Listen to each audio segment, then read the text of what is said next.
la baie de Guanabara, au pied de Rio de Janeiro. D'un certain point de vue, c'est un paradis à la brésilienne. Guanabara a été considérée pendant des décennies comme une des plus belles baies du monde. L'océan, du sable blanc, 400 km² de paysages somptueux et de douceur de vivre.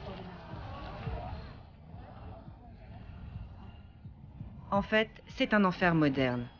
Cette baie est la plus polluée de tout le littoral brésilien.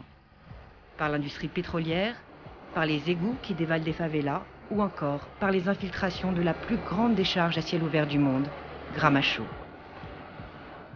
La baie de Guanabara est tout bonnement en train de mourir. Et il devient de plus en plus difficile et dangereux de lutter pour sa survie, comme partout au Brésil quand il s'agit de défendre l'environnement. En 2011, 347 militants écologistes ont fait l'objet de menaces de mort dans l'ensemble du pays. Et dans les 4 premiers mois de 2012, 12 d'entre eux ont été abattus. Alexandre connaît bien le problème. Président de l'association de défense des pêcheurs de la baie, il a fait l'objet de plusieurs tentatives de meurtre. Et depuis 2 ans, sa vie a singulièrement perdu en discrétion.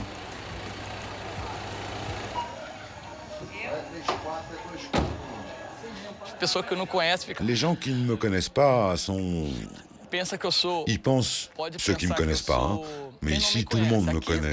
Ils pensent que je suis soit un prisonnier, un délégué, un officiel, mais un prisonnier très important, hein, ou un député, des trucs comme ça. Mais pêcheurs, ça non, ça n'existe pas un pêcheur sous protection au Brésil. Je suis le premier. Depuis 2 ans, Alexandre est protégé 24 heures sur 24. Il est régulièrement menacé de mort, tout simplement parce qu'il se bat contre la pollution et les zones d'exclusion industrielle. Il préside le syndicat des pêcheurs, qui était 30 000 il y a 10 ans. Ils ne sont que 9 000 aujourd'hui dans la baie. Et alors c'était comment ta pêche? Mauvais? Bah oui, comme d'habitude.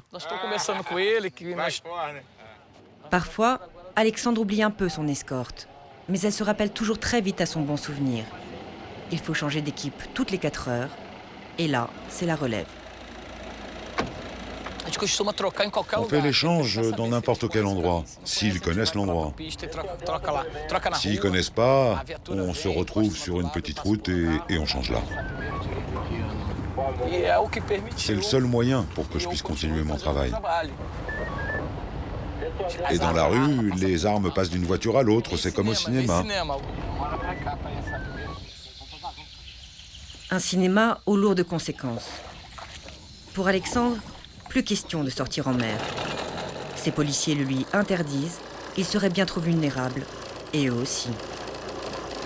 Ce sont donc Luis, simple pêcheur, et Pelé, l'adjoint d'Alexandre au syndicat, qui se charge de faire visiter la baie.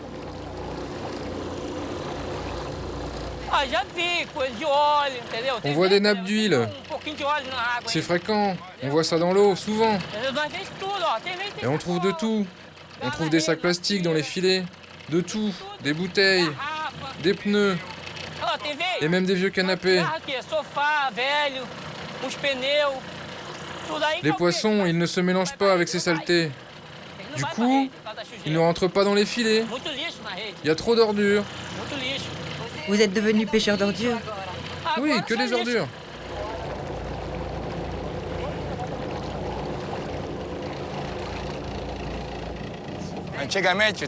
Avant, on pouvait voir sauter les poissons partout quand on faisait une pêche traditionnelle comme celle-ci. Aujourd'hui, il n'y a plus rien. On ne voit plus que les filets. Il n'y a plus de poissons. Plus aucun.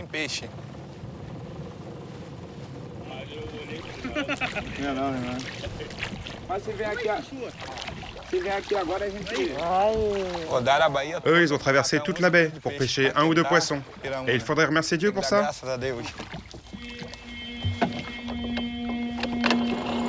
En prenant de l'altitude, on comprend beaucoup mieux encore le désespoir des pêcheurs de la baie.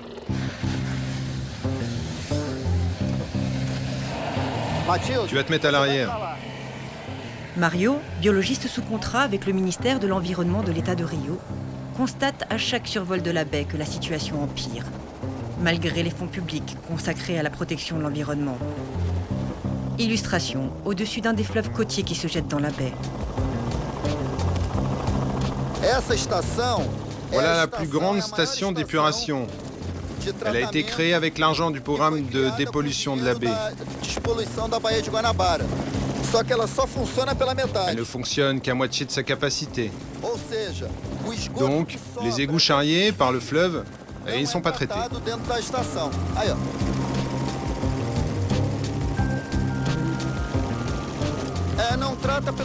Ils ne sont pas traités parce que les pouvoirs locaux n'ont pas construit les collecteurs qui devraient amener les égouts jusque-là.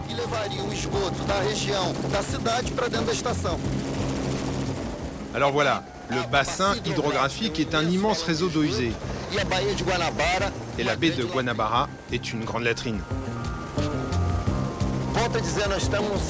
Nous sommes au XXIe siècle, nous sommes la 6e économie du monde et nous continuons à dégrader violemment notre environnement. Dans un des pays les plus imposés au monde, voici le résultat de la mauvaise gestion des bassins hydrauliques, le résultat de l'absence de mesures immobilières et de l'absence de politique de transport. C'est simple. Il ne faut pas une thèse de doctorat pour comprendre qu'il y a un truc qui cloche dans la question environnementale, non seulement à Rio, mais aussi dans le pays tout entier.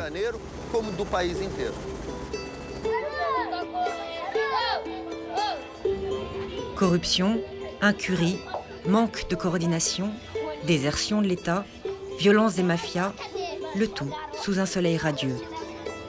Les maux du Brésil sont connus. Et les conséquences sont immédiates, surtout pour les plus démunis.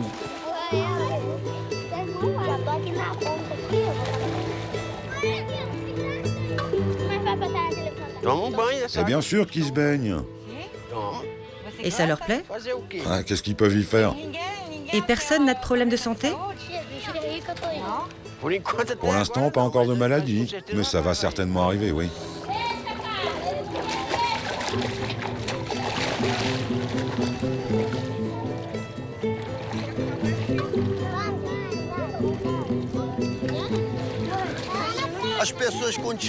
Les gens continuent à vivre au milieu de la puanteur et des ordures. Et personne ne dit rien. D'un côté, parce que ça les arrange. Et d'un autre côté, car l'éducation reçue par la population est minable.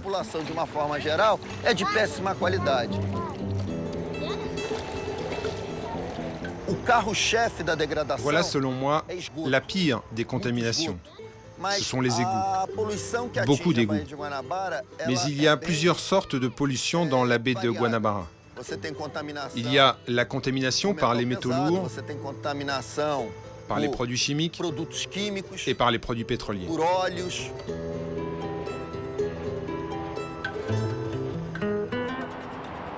Le pétrole. Richesse et malédiction du Brésil. La baie de Guanabara n'a pas échappé à la ruée vers l'or noir, sous l'égide de la toute-puissante compagnie nationale Petrobras, qui investit 100 millions de dollars par jour dans la recherche et la prospection offshore. David contre Goliath. Face aux pêcheurs, un monstre, administré par le gouvernement central, un géant qui fait vivre directement ou indirectement près de 2 millions de salariés. Et une entreprise évidemment indispensable au développement du pays. Comment veux-tu que les poissons s'y retrouvent là-dedans? Nouvelle plateforme, complexe de stockage flambant neuf, raffinerie titanesque, pipeline, gazoduc, le colosse grossit tous les jours, interdisant de plus en plus de zones aux pêcheurs. La baie ici va appartenir à Petrobras. La baie est déjà à Petrobras. Le gouvernement sait Petrobras. Tout est déjà Petrobras. Et tous les bénéfices qui sont aussi.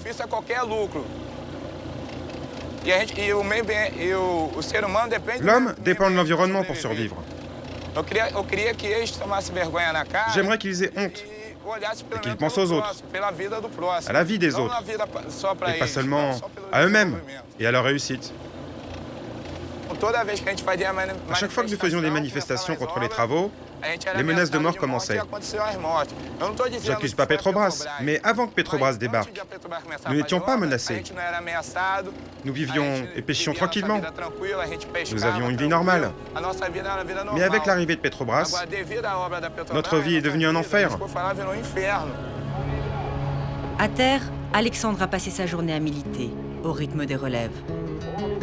Cette fois-ci, son escorte lui plaît. Il connaît bien ses policiers. Il a confiance en eux, ce qui n'est pas toujours le cas. Mais il n'a pas vraiment les moyens de leur offrir un verre. Il ne pêche plus, il n'a donc plus de revenus. C'est la solidarité syndicale qui lui permet de faire vivre chichement les siens, dans une angoisse permanente. Ici, il n'y a pas de règle. L'ennemi peut être n'importe où. Chez des contractants ou des sous-contractants, c'est une grande pieuvre. Ces petites entreprises, quand elles voient arriver un activiste ou une manifestation qui stoppe leurs travaux, elles perdent du fric. Le capital fixe et le capital illicite. Pour les pots de vin qu'elles doivent payer aux hommes politiques, à ceux qui les contrôlent pour qu'elles ne rejettent pas trop de pétrole et qu'elles payent pour qu'ils ferment les yeux. Donc, elles ne peuvent plus payer ça. Elles ne peuvent plus alimenter ce sous-monde qui entretient des groupes criminels. Mais elles doivent payer ces hommes armés, ces groupes paramilitaires, les milices. Et donc, quand elles ne peuvent plus payer, qu'est-ce qu'elles font? Pas Petrobras, je pense pas. Mais ces petites entreprises qui ne gagnent plus d'argent, qui ont un préjudice de 200 000 à cause d'Alexandre, eh bien, elles paient 1 000 et elles tuent Alexandre. À la petite permanence du syndicat, on sait bien que cette lutte est dangereuse, inégale et qu'elle sera longue.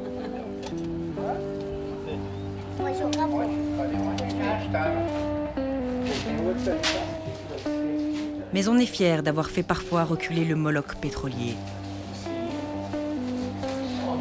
Et puis, il y a Alexandre, qui ne se décourage jamais et qui saisit toutes les occasions pour faire entendre la voix de son syndicat. Rio plus 20, c'est une rencontre en vérité, et là je vais être critique, qui va seulement légitimer les États. Ils vont prétendre qu'ils ont des recettes pour continuer à produire sans polluer. Ça ne nous intéresse pas. Mais en revanche, il va y avoir d'autres rencontres parallèles qui, elles, vont permettre de transmettre nos exigences aux États. Ce sera difficile, y compris en termes d'image. Le géant Petrobras est fier d'afficher sur toutes les télévisions du pays ses ambitions écologiques et responsables. Et par exemple, son soutien financier à cette réserve naturelle dans l'est de la baie.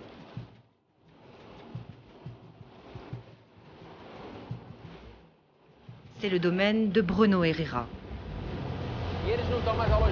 directeur de l'aire de protection environnementale de Guapimirim. Il est parfaitement conscient qu'elle n'existerait pas sans le soutien indirect de Petrobras. Pourtant, il y a 2 ans, la fondation gouvernementale qui l'emploie a essayé, sans succès, de le licencier. Sa mission est toujours aussi délicate. Aujourd'hui, la pression est psychologique, morale. Elle est presque hebdomadaire. On reçoit tout le temps un coup de fil, un mail ou d'autres types de pression pour revoir notre position. Pour qu'on soit plus condescendant face à des activités envers lesquelles on ne peut pas être condescendant. Notre mission ici est la protection environnementale et la promotion d'un développement responsable. Bruno risque de nouveaux ennuis. Il refuse catégoriquement le dernier projet des pétroliers, la création d'un chenal dans sa réserve pour que les tankers accèdent plus facilement à un tout nouveau complexe pétrochimique. Pour faire passer ces embarcations énormes sur le fleuve Guaxinjiba, Il va falloir draguer le fleuve et enlever les sédiments du fond qui sont des sédiments contaminés par des métaux lourds. En outre, il faudra tailler les berges du fleuve. Les bateaux sont très grands et le fleuve très étroit. Ce sont des grands travaux, ce qui signifie qu'il faudra détruire beaucoup de palétuviers, qui constituent un écosystème pourtant protégé par la loi fédérale du Brésil.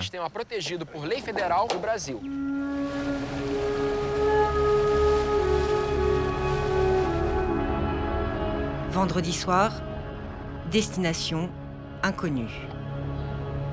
Alexandre va être mis à l'abri dans un lieu secret. Il n'y a pas assez d'effectifs policiers pendant le week-end. Il déteste les moments de solitude qui s'annoncent. Je pense que tout ça peut se terminer de 3 façons. La plus évidente, c'est que ça se finisse avec ma mort, que je sois assassiné. La seconde, celle que je souhaite, c'est qu'on trouve une issue positive pour les pêcheurs. Et la dernière, c'est que je doive quitter le pays, pour toujours, pour une autre patrie, et ça je veux pas.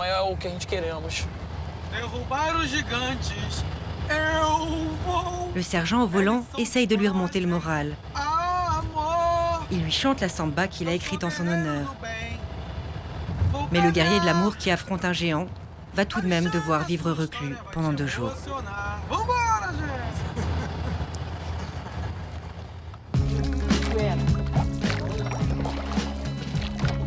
Au village, son adjoint Pelé pourra souffler un peu et aller retrouver son vieux copain Celo, qui vit un peu à l'écart.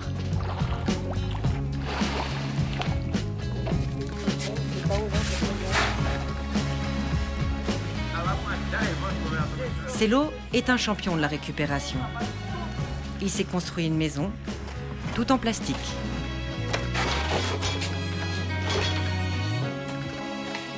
Il y a beaucoup de maisons qui n'ont pas cette qualité de WC. Regardez, c'est le top des ordures. Et tout fonctionne.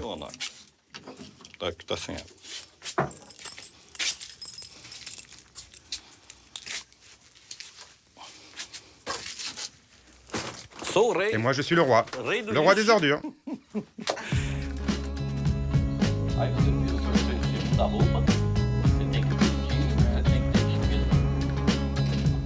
Celo est un peu poète et un peu fou aussi. Il faut bien ça dans cette baie maudite pour arriver à trouver de la joie dans les déchets.